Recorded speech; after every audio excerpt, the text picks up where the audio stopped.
குயிக்காக வாங்க. எதனால் சொல்கிறாருன்னா அது ஒரு எக்கனாமிக் பிரின்சிபல் தான், டைம் மேனேஜ்மெண்ட்.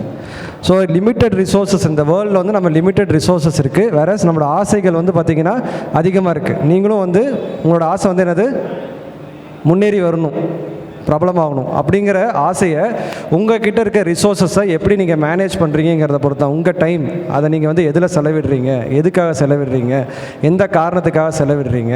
ஸோ அதில் ப்ராஃபிட் எக்கனாமிக்ஸ்னாவே ப்ராஃபிட் மேக்ஸிமைசேஷன். அந்த ப்ராஃபிட் வந்து எதர் மானிட்டரி வேல்யூ நம்ம பார்க்கலாம், இல்லை சோஷியல் வேல்யூ வந்து சமூக ரீதியாக சோஷியல் ப்ரொடக்டிவிட்டி எத்தனை பேர்த்து உருவாக்குறோம். சார் சொல்கிறார் இல்லையா, சம்பளம் 1200 கோடி சம்பாதிக்கலைனாலும் சார் வந்து ரெவன்யூ ஜென்ரேட் பண்ணி கொடுத்துருக்காரு. அண்ணா யூனிவர்சிட்டிக்கு வந்து அவர் இருக்கும்போது இன்னும் ஜென்ரேட் பண்ணி கொடுக்குறாரு.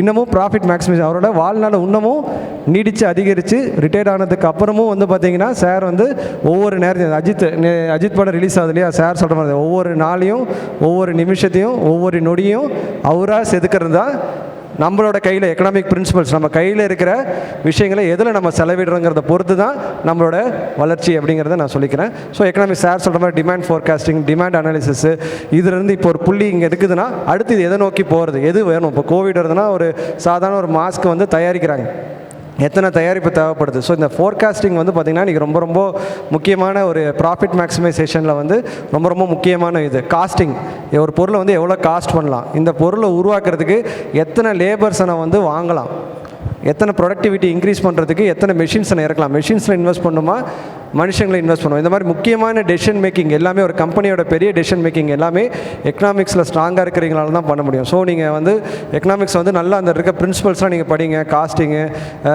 ப்ராஃபிட்டு, லாஸு, இதெல்லாமே நீங்கள் படிச்சிங்கனாவே உங்களுக்கு ஆட்டோமேட்டிக்காக நீங்கள் ஒரு நிறுவனத்தில் டாப்பில் இருப்பீங்க. இல்லை நீங்களே வந்து ஒரு நிறுவனத்தை அமைச்சு இவங்க எல்லாத்துக்குமே ஒரு வேலை வாய்ப்பை கொடுக்கறதுக்கு உங்களுக்கு எதிர்காலம் இருக்குதுன்னு சொல்லி